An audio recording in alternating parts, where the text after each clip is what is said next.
Hoy seguimos analizando cómo se manipuló el lenguaje político durante la Ilustración.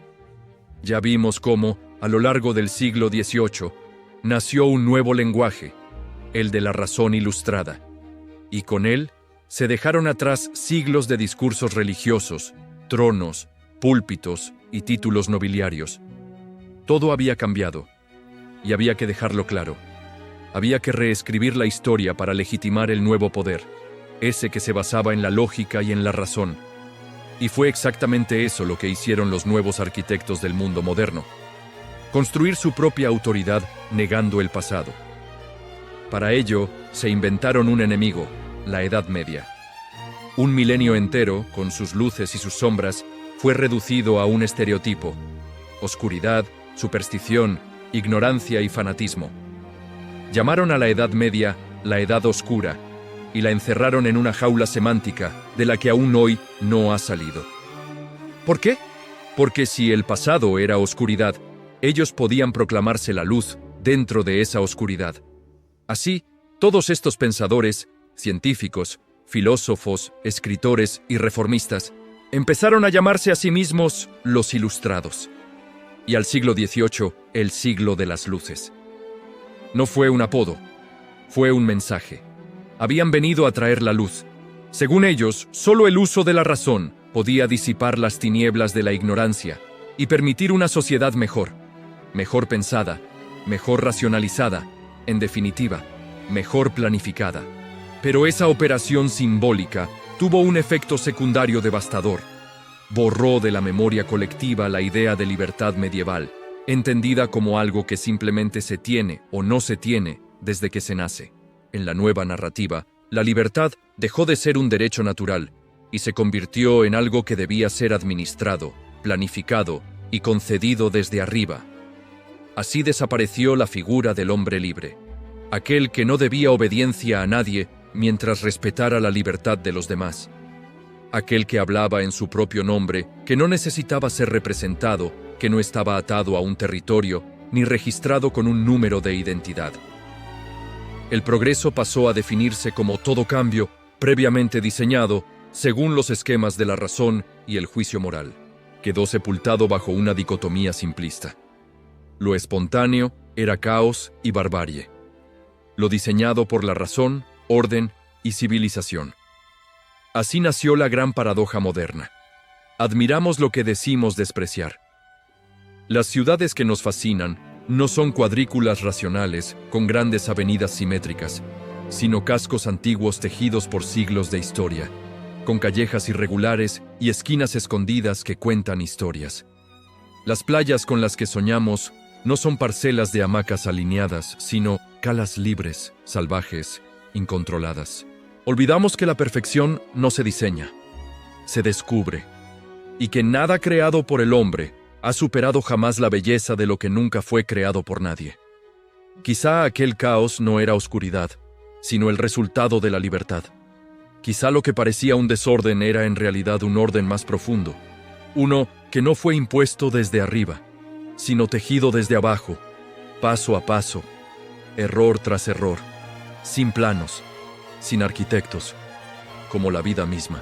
Y quizá por eso nos conmueve tanto, porque en él podemos reconocer algo que ninguna ingeniería puede fabricar ni planificar: nuestra propia condición humana, imperfecta y real. Ese nuevo orden ilustrado no solo transformó la arquitectura de las ciudades o el lenguaje de la política, también cambió la manera en que pensábamos la libertad, el deber y el bien común. En otro video ya analizamos cómo Rousseau dio forma a una ficción política llamada voluntad general, y cómo Kant la transformó en una ley moral universal, el famoso imperativo categórico.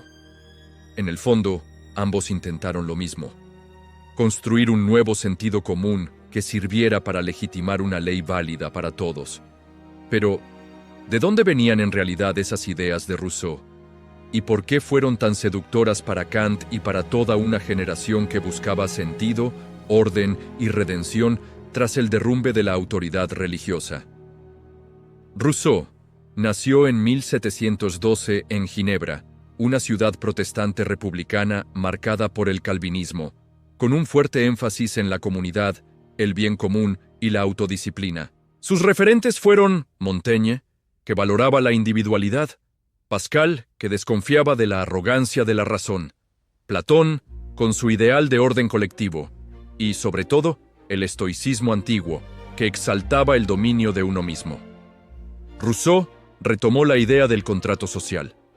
Lo que en Hobbes era un pacto para escapar del miedo y en Locke un acuerdo para proteger los derechos individuales, en Rousseau debía fundar una voluntad general, un alma colectiva que expresara el bien común por encima de los intereses privados. Sin buscarlo, volvió así a acercarse a las ideas de Hobbes en un punto esencial. El poder legítimo no surge de la simple suma de individuos, sino de algo que los trasciende. Lo que en Hobbes será el Leviatán, en Rousseau será el pueblo soberano. Pero Rousseau fue más allá. Para él, el poder legítimo no solo debe proteger la libertad individual, como en Locke, sino ser ejercido directamente por el pueblo. Y del humanismo ilustrado tomó otra idea clave, que el ser humano es moldeable, no por una razón innata, sino por la educación y el entorno social. De ahí su obra, El Emilio, su tratado pedagógico donde propone una educación libre, lejos de la corrupción de la sociedad. Pero si hay algo que define a Rousseau, es su papel de gran disidente del racionalismo ilustrado. No creía que la razón condujera necesariamente al progreso moral. Para él, la razón había hecho al hombre más refinado, sí, pero también más hipócrita, más corrupto y más esclavo. Rousseau sospechaba que la civilización podía convertirse en una nueva forma de opresión. A través de la ciencia, el lujo, la vanidad, podían ser nuevas cadenas doradas. Por eso comenzó a desplazar a la razón del centro del pensamiento ilustrado y reivindicó el papel de los sentimientos, de la conciencia y de la moral interna. Intentó ponerle alma al lenguaje político. Y funcionó. Otro aporte clave de Rousseau fue su crítica a la noción liberal de libertad. Para Locke, ser libre es no estar sometido a coacción externa arbitraria. Pero para Rousseau, eso no era suficiente. Uno solo es verdaderamente libre cuando obedece las leyes que ha ayudado a crear como parte de un cuerpo político al que pertenece por voluntad propia. La paradoja es evidente. La libertad consiste ahora en obedecer, pero no a otro, sino a uno mismo en común con los demás. El problema es que eso presupone una elección real, y todos sabemos que nadie elige el estado en el que nace, ni las leyes que se le aplican, ni puede abandonar un estado sin caer en otro. Rousseau intentó resolver esta paradoja con una idea tan seductora como peligrosa. El consentimiento que legitima al poder es en realidad una ficción jurídica llamada voluntad general. Un contrato social sin firma, sin alternativa, sin consentimiento explícito y sin escapatoria. Un pacto que, según Rousseau, es legítimo y moral porque no impone algo ajeno, sino que expresa lo que todos querríamos si pensásemos como ciudadanos responsables.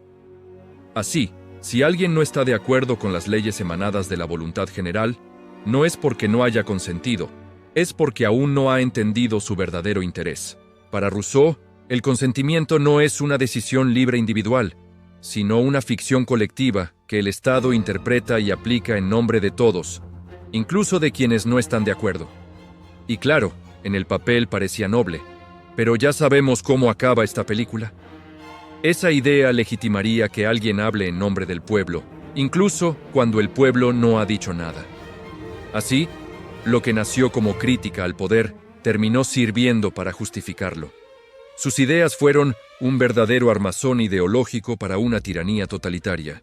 Rousseau había creado una metáfora tan útil que el poder no tardó en adoptarla y convertirla en constitución. Por fin teníamos el tan ansiado contrato social, una ficción jurídica muy eficaz para quien ya tenía el poder.